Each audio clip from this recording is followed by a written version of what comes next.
वसुदेव सुतं देवं कंस चाणूरमर्दनं देवकी परमानन्दं कृष्णं वन्दे जगद्गुरुं कृष्णं वन्दे जगद्गुरुम्। ॐ श्री परमात्मने नमः। श्रीमद्भगवद्गीता अथ षष्ठोऽध्यायः। हाँ जी, बापू जी की प्यारी संगत जी, छठे अध्याय का श्रवण कर रहे थे, जिसमें हमने श्लोक क्रमांक हमने 5 तक श्रवण कर लिए थे। आज छठे श्लोक की ओर जाते हैं। परमात्मा अपने मुखारविंद से क्या बता रहे हैं, थोड़ा सा सारांश पिछले श्लोक का लेते हुए। 7वें श्लोक में भगवान ने बहुत ही सुंदर ढंग से हमें बताया कि जिसने मन को जीत लिया है, जिसने पहले ही परमात्मा को प्राप्त कर लिया, अर्थात अपने मन पर, इंद्रियों पर जिसका वश हो गया है, उसने परमात्मा को स्वयं ही प्राप्त कर लिया है और ऐसी उसको शांति भी प्राप्त कर ली है। ऐसे पुरुष के लिए सुख दुख, सर्दी गर्मी, मान अपमान सब एक जैसा हो जाता है, क्योंकि मन को किसी न किसी उच्च आदेश को मानकर उसका पालन करना होता है। और उच्च आदेश कब मानते हैं? जब जिसको कोई सच्चा गुरु मिल जाए। मन को वश में करने से स्वतः ही परमात्मा के आदेश का पालन हो जाता है। जब मन हमारे वश में हो जाता है तो अपने आप ही वो परमात्मा के बताए रास्ते पर, उसके आदेशों पर चलना शुरू हो जाता है। क्योंकि कृष्ण भावना भावित होते ही यह दिव्य स्थिति प्राप्त हो जाती है। जो भक्ति में, सिमरन में लगा होता है, तो उसकी ऐसी स्थिति धीरे धीरे बन ही जाती है। वो उसके ही आदेश का ही फिर पालन करता है, उसके रहने में ही रहता है। अतः भगवत संसार के द्वंद्वों तथा सुख दुख, सर्दी गर्मी, फिर उससे किसी भी चीज का कोई प्रभाव ही नहीं पड़ता, क्योंकि उसको अंतर्ज्ञान मिल जाता है। और यह अवस्था व्यवहारिक समाधि या परमात्मा में तल्लीनता कहलाती है। जब जिसकी ऐसी अवस्था हो जाती है, जिसे सुख दुख द्वंद्वों में नहीं पड़ता, सर्दी गर्मी किसी से कोई प्रभावित नहीं होता, तो ऐसी उसकी स्थिति को कहा जाता है कि उसकी परमात्मा में तल्लीनता हो गई है, परमात्मा के भजन सिमरन में वो रम गया। अब अगला श्लोक, श्लोक क्रमांक 8। ज्ञान विज्ञान तृप्तात्मा कूटस्थो विजय विजितेन्द्रियः युक्त युच्यते योगी समलोष्टाश्म कांचनः। 8वें श्लोक में भगवान क्या बता रहे हैं कि वह व्यक्ति आत्म साक्षात्कार को प्राप्त तथा योगी कहलाता है, जो अपने अर्जित ज्ञान तथा अनुभूति से पूर्णतः संतुष्ट रहता है। मतलब जिसके मन में संतुष्टि आ गई, किसी चीज को अब पाने की कोई चाह नहीं रही, परम शांति मिल गई, तो ऐसा व्यक्ति योगी कहलाता है। ऐसा व्यक्ति अध्यात्म को प्राप्त तथा जितेंद्रिय कहलाता है। जिसने अध्यात्म से अपना साक्षात्कार कर लिया है, अपनी इंद्रियों को जीत लिया है, वह सभी वस्तुओं को, चाहे वो कंकड़ हो, पत्थर हो, सोना हो, फिर वो सबको एक समान दृष्टि से देखता है।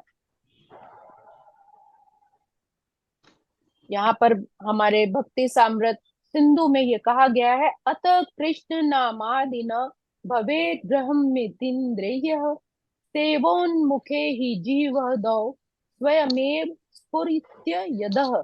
कि कोई भी व्यक्ति अपनी दूषित इंद्रियों से परमात्मा का नाम, गुण, रूप और उनकी लीलाओं के दिव्य प्रकृति को नहीं समझ सकता। हमारे सांसारिक मनुष्यों का क्या है कि हम केवल उनका रूप रंग, उनके गुण लीला जितना हमें दिखता है एक सीमित, हमारी बुद्धि सिर्फ उतना ही देख पाती है। लेकिन परम पिता परमेश्वर, वो श्री कृष्ण परमात्मा, वो उनसे कहीं परे है।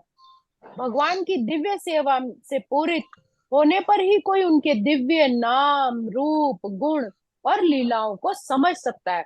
उस परमात्मा के रहस्य को समझने के लिए पूर्णतः ज्ञान होना आवश्यक है।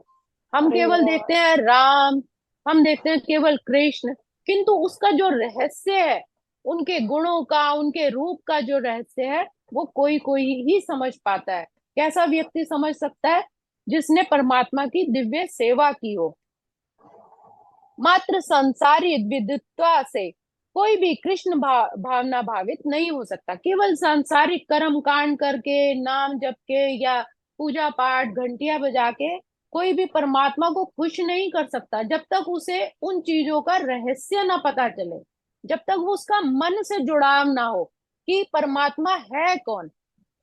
उसे विशुद्ध चेतना वाले व्यक्ति का सानिध्य प्राप्त होने का सौभाग्य मिलना चाहिए। अर्थात किसी पूर्ण गुरु के जब वो सानिध्य में आ जाता है, उसकी शरण में आ जाता है, तभी वो पता कर सकता है कि श्री राम कौन है, श्री कृष्ण कौन है, वो परम पिता परमेश्वर कौन है। यहाँ पर गुरु ही उस ज्ञान को हमारे अंदर जगाता है। कृष्ण भावना भावित व्यक्ति को भगवत कृपा से ज्ञान की अनुभूति होती है। तो ये गुरु के कारण ही उसको उस परमात्मा की अनुभूति हो सकती है। अनुभूत ज्ञान से ही वह पूर्ण बनता है। जब उसको अनुभूति हो जाती है, तब उसके ज्ञान को पूर्ण माना जाता है। आध्यात्मिक ज्ञान से मनुष्य अपने संकल्पों में दृढ़ रह सकता है, किंतु मात्र शैक्षिक ज्ञान से वो बाह्य विरोधाभासों द्वारा मोहित और भ्रमित होता रहता है। जब तक उसका ज्ञान जो है एक दृढ़ता में नहीं बदल जाता, उसके मन में जो भी किसी के लिए लगन है वो पूरी तरह से दृढ़ नहीं हो जाती, तब तक उसका मन भटकता ही रहता है, विरोधाभास करता रहता है कि मैं इसकी, मतलब द्वैतता आती रहती है कि मेरा गुरु अलग है और मेरा परमात्मा अलग है, जबकि दोनों एक हैं। जब ये द्वैतता मिट जाती है, तब उसको समझना चाहिए कि उसको ज्ञान मिल गया। तब वो भ्रमित नहीं होता। केवल अनुभवी आत्मा ही आत्म संयमी होता है, क्योंकि हमारे गुरु महाराज जी को, संत महापुरुषों को उस चीज का आभास है, उन्होंने उसको महसूस किया है, उन्हें अनुभव है, इसीलिए वो आत्म संयमी होते हैं, क्योंकि वे कृष्ण की शरण में जा चुके हैं। हमारे परम पिता परमेश्वर ने स्वयं परमात्मा को महसूस किया है, वो उन्हें जानते हैं कि परमात्मा कौन है। तो इसलिए ही वो बता सकते हैं कि परम पिता परमेश्वर कैसा है। वह दिव्य होता है, क्योंकि उसे सांसारिक विद्वत्ता से कुछ लेना देना नहीं है। और फिर हमारे परम पुरुष परमात्मा भी, हमारा परम पिता परमेश्वर भी इन द्वैतताओं में नहीं पड़ता। उसे कुछ भी संसार की कोई भी चीजों से लेना देना नहीं है, वो फिर इन चीजों में नहीं पड़ता। और जो अन्यों के लिए स्वर्ण के समान उत्तम होते हैं, हमारे लिए पता है कि हमें ये मिट्टी है, ये सोना है, इसका मूल्य कम है, इसका ज्यादा है, लेकिन जो संत महापुरुष होते हैं, जिन्हें आत्म ज्ञान मिल गया, जिन्होंने परमात्मा की अनुभूति कर ली, उनके लिए ये सिर्फ कंकड़ पत्थरों से अधिक कुछ नहीं है, क्योंकि वो जानते हैं कि परम पिता परमेश्वर क्या है और कौन है। इसको हम और सरल भाषा में समझने का प्रयास करते हैं कि ज्ञान एवं विज्ञान दो अलग अलग चीजें हैं, दोनों पृथक ज्ञान है। ज्ञान जहाँ स्वयं को पहचानने, अपने आत्म स्वरूप को जानने का मार्ग है, विज्ञान भौतिक ज्ञान है। मतलब ज्ञान का मतलब हो गया अपने आप को पहचानना, अपने निज स्वरूप को पहचानना, उस मोक्ष की तरफ, उस परमात्मा की ओर जाना। और विज्ञान सिर्फ बाहर की चीजों के बारे में ज्ञान प्राप्त करना है। जिस व्यक्ति ने ज्ञान एवं विज्ञान को अलग अलग समझ लिया, वह कूटस्थ हो जाता है। जिसने जान लिया कि परमात्मा क्या है, या उसके पीछे का क्या मतलब, विज्ञान को अलग समझ लिया, तो वह समझ जाता है कि सांसारिक चीजों में क्या अंतर है और परमात्मा की अध्यात्म चीजों में क्या अंतर है। जिन्होंने ये चीजें समझ ली, वो कूटस्थ हो जाता है। कूट का अर्थ है पर्वत का शिखर। जिस प्रकार पर्वत के शिखर पर कोई वायु, जल, बर्फ कुछ भी नहीं ठहरता, उसी प्रकार कूटस्थ भी तटस्थ हो जाता है। अगर हम अपने बापूजी का सिमरन करें, किसी भी संत महापुरुष के आप किसी का भी जीवन परिचय उठाकर देख लें, तो वो ऐसे तटस्थ भाव में आ जाते हैं कि उन पर किसी भी चीज का, किसी के भी राग द्वेष गुस्सा या ऐसी कोई किसी भी चीज का प्रभाव ही नहीं पड़ता। वो अपने एकदम तटस्थ समाधि में रहते हैं, बिल्कुल निश्चल निष्काम, इस सांसारिक चीजों से बिल्कुल परे। उनके लिए पत्थर मिट्टी स्वर्ण सभी एक जैसे ही हो जाता है। ऐसा नहीं है कि उनको इन तीनों का भेद नहीं पता, परंतु वे इस तथ्य को जानते हैं कि मिट्टी का मूल्य स्वर्ण से भी अधिक है, क्योंकि वह अन्न उपजाती है और अन्न से ही संपन्नता आती है। अब यहाँ पर एक अगर हम उदाहरण के द्वारा इसको समझा गया है कि पहला एक उदाहरण बताया गया है राजा मिदास का, जिसने भगवान से वर मांगा कि वो जिस भी वस्तु को स्पर्श करे वो सोने की हो जाए। उसको सोने का इतना लालच था राजा मिदास को, उसके मन में था कि मेरा सोना दिन प्रतिदिन बढ़ता चला जाए। मैं जिस भी वो बाग में भी अपने बच्चे के साथ या अपनी महारानी के साथ घूमने जाता था तो उसको लगता था कि काश, वो कहते थे कि कितने सुंदर फूल हैं, कितनी सुंदर प्रकृति है, तो वो Give कहते थे me two काश ये minutes here. सोने के Why the होते। sound is gone here? हाँ हाँ, एक मिनट, एक second. Before I fix it. हाँ जी। तो उसे होता था कि काश ये सोने के होते तो मेरे पास कितना सोना बन जाता। तो एक दिन उसने इसी हट के कारण अपनी समाधि शुरू कर दी, भगवान में ध्यान लगाना कि ये अब तो मैं ये भगवान से मांग के ही छोड़ूंगा। तो वो अपने उसने खाना पीना छोड़ दिया, सब चीज छोड़ दी, लग गया ध्यान में। और अब भगवान तो अपने भक्तों को ऐसे भूखा प्यासा नहीं देखते, उनके कष्टों का निवारण करने के लिए आएंगे ही। जब आए तो उन्होंने कहा कि बोलो क्या मांगते हो, तुमने मेरी इतनी साधना की, मुझे याद किया। तो उसने तभी मिडास ने मांगा कि मैं जिस भी चीज को हाथ लगाऊं स्पर्श करूं वो सोने की बन जाए। भगवान ने कहा देख लो तुम जो कह रहे हो। तो उसने कहा नहीं परमात्मा भगवान, मेरे को यही वर दो आपकी, जिस भी चीज को हाथ लगाऊं वो सोने की बन जाए। भगवान ने कहा तथास्तु। और उसके बाद क्या हुआ, वो गया, वो बाहर अपने महल को दरवाजों को जिसको भी छूता सोने की बनती चली गई, बाग बगीचे में गया, हर पेड़ पौधे हर चीज को छूता चला गया, सब चीजें सोने की बनती चली गई। और इतना लालच उसमें, इतना खुश हो गया, घूमते घूमते हर चीज को सोना बनाते बनाते, जब वो भूख प्यास से ग्रसित हो गया तो अपने महल वापस आया। और उसके सामने जब 36 प्रकार के भोजन थे, वो जैसे ही उठाने उसको छुआ, भोजन को उठाया कौर डाला, वो भी सोने का बन गया। अब तो वो भूख प्यास से तड़पने लग गया कि ये मैंने क्या कर दिया। अब ये उसकी स्थिति देख के उसकी बेटी उसके पास आई जिसका नाम सोनपरी था। वो भी अपने पिता की ये स्थिति देखकर बड़ी दुखी हो गई कि कि मैं अपने पिता को खिलाने का प्रयास करती हूँ। जैसे वो भी पास आई, उसको उन्होंने राजा मिडास ने गले लगाने की प्रयास करा, इससे पहले वो भी पत्थर की वो सोने की बन गई, मूर्त बन गई। अब तो उस राजा ओहो। मिडास को बहुत ही दुख लगा कि ये मेरे से कितनी बड़ी भूल हो गई, मैंने ये क्या भगवान से वरदान मांग लिया। फिर वो दोबारा बैठा, रोता, पश्चाताप करता हुआ कि परमात्मा मैं अपनी गलतियों के लिए आपसे माफी मांगता हूँ, और अपना ये जो आपने मुझे वरदान दिया है इसे आप वापस ले लीजिए, जैसा पहले था आप वैसा ही कर दीजिए। तो उसको फिर इस तरह अपनी भूल का बोध हो गया और उसने भगवान से उस वरदान को वापस लेने की फिर प्रार्थना की। तो हमारे साथ भी ऐसे ही हो जाता है, हम भी भूल जाते हैं कि हमें परमात्मा से क्या मांगना चाहिए क्या नहीं।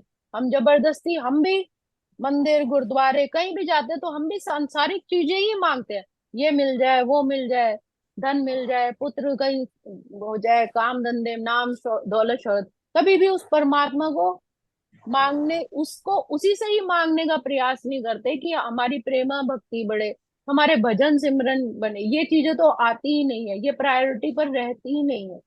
तो बाद में हमें एहसास होता है कि ओ हमें तो ये मांगना चाहिए था, क्योंकि जब उससे उसका प्यार मांगते हैं तो बाकी सांसारिक चीजें तो अपने आप ही मिल जाती हैं। यहीं पर यही भगवान कह रहे हैं कि फिर ऐसे साधु संत महापुरुषों का जब मन कुटस्थ हो जाता है तो फिर वो सांसारिक चीजों के मोह में नहीं पड़ते। तो हमें भी अपनी भक्ति अपना सिमरन इसी प्रकार से रखना चाहिए, दिन प्रतिदिन उस परमात्मा के लिए हमें प्रेम बढ़ाना चाहिए। आज के श्लोक को हम यही विराम देंगे। ओम श्री कृष्णार्पणमस्तु। हरे नमः। हरे नमः, हरे नमः।